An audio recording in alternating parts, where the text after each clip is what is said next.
Mesdames, Messieurs, bonsoir et bienvenue à cette édition, le sommaire. Le ministre des Affaires étrangères, Aurélien Agbenoussi, est démis de ses fonctions. Les raisons qui motivent cette décision du président de la République restent encore inconnues. La 6e mandature de la Cour constitutionnelle prendra bientôt fin.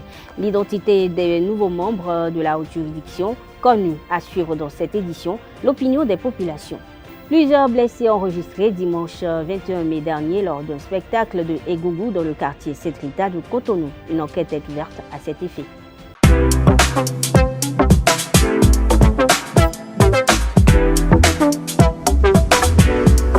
Moi, je suis à ESAE et toi? Moi, je suis en administration des finances à ESAE. Moi, je suis en diplomatie et relations internationales à ESAE. Moi, je suis en journalisme à ESAE. Émission ici, c'est ESAE. Moi, je suis en communication marketing à ESAE.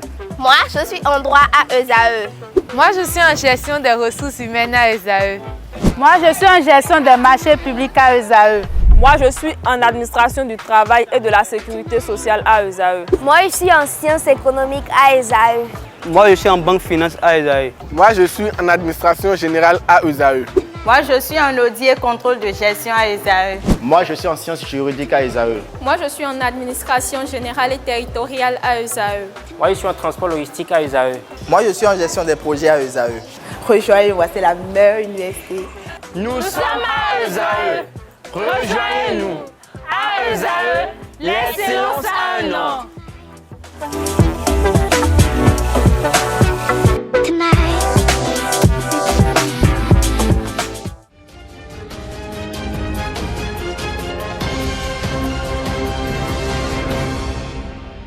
Aurélien Agbenoussi n'est plus membre du gouvernement de Patrice Talon. Selon l'information rapportée par des sources concordantes, il a perdu son poste ministériel ce mardi 23 mai 2023. Lors du dernier remaniement ministériel, le volet coopération de son département ministériel a été confié au ministère de l'Économie et des Finances. Sa remplaçante serait Madame Paulette Marceline Adjovi, épouse Yekpe, précédemment ambassadrice du Bénin près le Nigeria.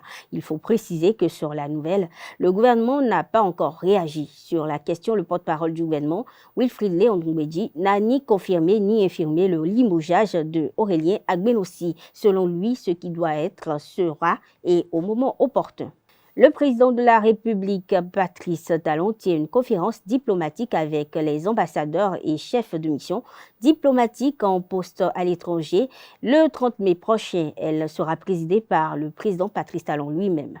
Ce lundi 22 mai 2023, le bureau de l'Assemblée nationale 9e législature a procédé à la désignation de ses 4 représentants et le président Patrice Talon a nommé ses 3 représentants devront siéger à la Cour constitutionnelle, nouvelle mandature. Ainsi, dans quelques jours, l'équipe de Razak Issifou Amounda va passer le témoin aux membres de la 7e mandature de la Cour constitutionnelle allant de 2023 à 2028. Il s'agit de Dorothée Sosa, Dandi Yamou, l'ex-député Mathieu Adjovi, les magistrats Michel Adjaka, Aléa Gouda Bako et Nicolas Assoba et l'ancien maire de la commune de Dogbo, Vincent Akakbo. Selon les informations, ces derniers vont prêter serment le 6 juin prochain.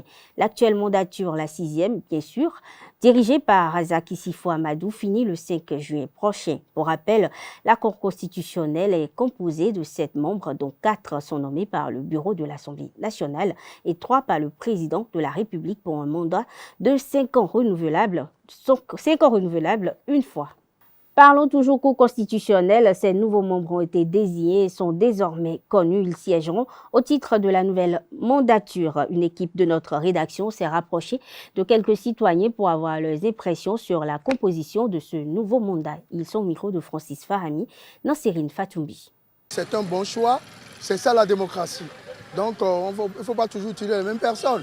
Ceux-là que vous voyez, c'est des gens qui sont des méritants. L'actuelle équipe a un membre vraiment éminent. Il s'agit de M. Dorothée Sosa. C'est un homme à qui moi j'ai confiance. À lui seul, bon, en tout cas, les autres aussi ont leur valeur intrinsèque, mais Dorothée Sosa, c'est un monsieur que moi j'ai vu à l'œuvre. Donc s'il a été choisi, certainement, il a une mérite. Monsieur Sosa Dorothée, hein, c'est un juriste hors pair. Il pourra bien faire le travail. Je voudrais même qu'on le désigne comme le président de la prochaine Cour constitutionnelle. Rien que de nouvelles têtes. C'est ça qui n'est pas bien, à mon avis. C'est eux qui avaient désigné les autres. Maintenant, il a vu qu'ils ne sont pas satisfaits des autres. C'est pourquoi ils ont encore renouvelé tous les 7 membres. C'est ça qui m'étonne. Et le bureau de l'Assemblée et le chef de l'État avec son gouvernement. Ils n'ont pris aucun des anciens. Quand on sait que ceux-là, même, comme il n'y a aucun ancien là, pour se retrouver, ils vont mettre du temps. Il n'y a pas de nouvelles, il n'y a pas d'anciennes têtes dans la Cour constitutionnelle. Moi, je ne prends pas parti, mais de nouvelles têtes qu'on nous a amenées, je leur souhaite bon vent, un bon travail pour que le pays soit consolidé, pour que le pays trouve la paix et pour que les lois soient prises d'une manière, parce qu'on a dit c'est un coup sans recours. La prochaine mandature, c'est pour dire le droit et rien que le droit constitutionnel et qu'on ne nous parle pas d'une nouvelle république. En démocratie, c'est le changement. Dans la continuité. En démocratie, on peut encore prendre des dauphins. Nous attendons à ce que la nouvelle législature ou bien la nouvelle mandature puisse faire un peu plus. On ne peut pas dire que ceux-là qui étaient là, ils n'ont pas travaillé ou bien ils n'ont pas donné le maximum. Mais avec ceux-là, on attend encore plus d'avantages. Parce qu'aujourd'hui, il y a à l'Assemblée nationale le truc de la minorité de l'Assemblée. Et que ça, c'est déjà saisi par la Cour constitutionnelle. Il faut que ceux-là qui sont là aujourd'hui, en tant que sages, en tant que techniciens du droit de la législation, puissent nous donner plus d'avantages, d'éclaircissement ou bien de points de vue qui pourront aplanir les divergences entre les gens et les autres. Ils n'ont qu'à tout faire pour travailler pour la nation, respecter les normes. Parce que la nature a ses lois et le pays aussi a ses lois. Donc ils n'ont qu'à essayer de rester dans la balance pour que les critiques soient un peu amoindries, quoi. Sinon, je les remercie tous. Et on dit à l'œuvre qu'on connaît l'artisan. La Cour constitutionnelle est une cour qui rend décision incontestable. Quand elle rend une décision, c'est bon ou c'est pas bon, tu es obligé de prendre. Donc moi, je voudrais qu'ils rendent des décisions impartiales. Est-ce que vous voyez? Ils n'ont qu'à dire le droit et le bon droit. Les députés de la 9e législature seront aux séances plénières ce mercredi 24 mai 2023 au Palais des gouverneurs à Porto Novo. L'ordre du jour de la séance porte sur l'examen des questions d'actualité relatives à l'explosion de la caserne de Tofo, aux perturbations observées dans la fourniture de l'énergie électrique et à l'atténuation des effets du terrorisme dans les zones affectées. La séance plénière va démarrer à 14 h selon un communiqué du président de l'Assemblée nationale, Louis Flavounou. La colonie camerounaise en République du Bénin, CCRB, a partagé un déjeuner avec le personnel de la société béninoise de brasserie Sobebra le samedi dernier à Djonki. C'était à l'occasion de la célébration de la fête nationale du Cameroun. Reportage comme l'ont compté à Moussou.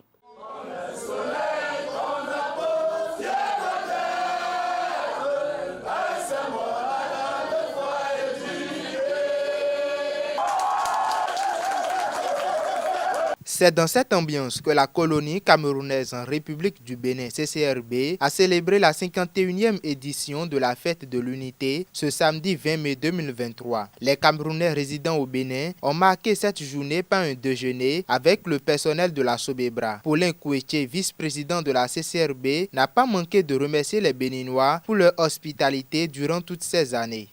Dans tout le monde entier, partout se trouvent les Camerounais. Nous fêtons cette fête. Et si le dévolu a été mis sur la Sobebra, c'est parce que nous savons, nous les reconnaissons et nous avons l'habitude de communier toujours cette belle fête ensemble, nous ne pouvons qu'être fiers. Parce que ce pays qu'on appelle le Bénin, très hospitalier, ils nous ont accueillis. Les Béninois, vraiment, du fond du cœur, je vous remercie. De leur côté, les travailleurs de la Sobebra ont réitéré leur soutien au peuple camerounais. C'est la fête de l'unité. Nous sommes tous des frères et nous vous remercions très sincèrement de nous avoir associés à cette belle fête. Et nous vous promettons d'être toujours à vos côtés. Nous l'avons fait l'année dernière. Nous allons toujours continuer à pérenniser cette fête-là. La CCRB a profité de l'occasion pour lancer un appel aux autres membres qui hésitent encore à intégrer la communauté. Pour rappel, l'installation du président et du vice-président des Camerounais du Bénin se tiendra le 27 mai prochain. Une cérémonie d'Egungun a viré au conflit dimanche 21 mai 2023 à Setrita, précisément dans l'avant cyclone. Pas de mort, personne n'est mort, mais des dizaines de personnes ont été gravement blessées. Les raisons exactes restent floues, mais selon les sources, tout a commencé avec une altercation entre le conducteur d'un véhicule et d'un Egungun. Les tensions ont rapidement monté, le spectacle a dégénéré en un conflit généralisé avec des groupes qui se formaient de manière spontanée. Des séances de lance de pierre ont alors commencé, entraînant de nombreux blessés. Une enquête est ouverte à cet effet. Mesdames, Messieurs, ainsi prend fait cette édition. Merci de l'avoir suivi. Excellente soirée à toutes et à tous et à très bientôt.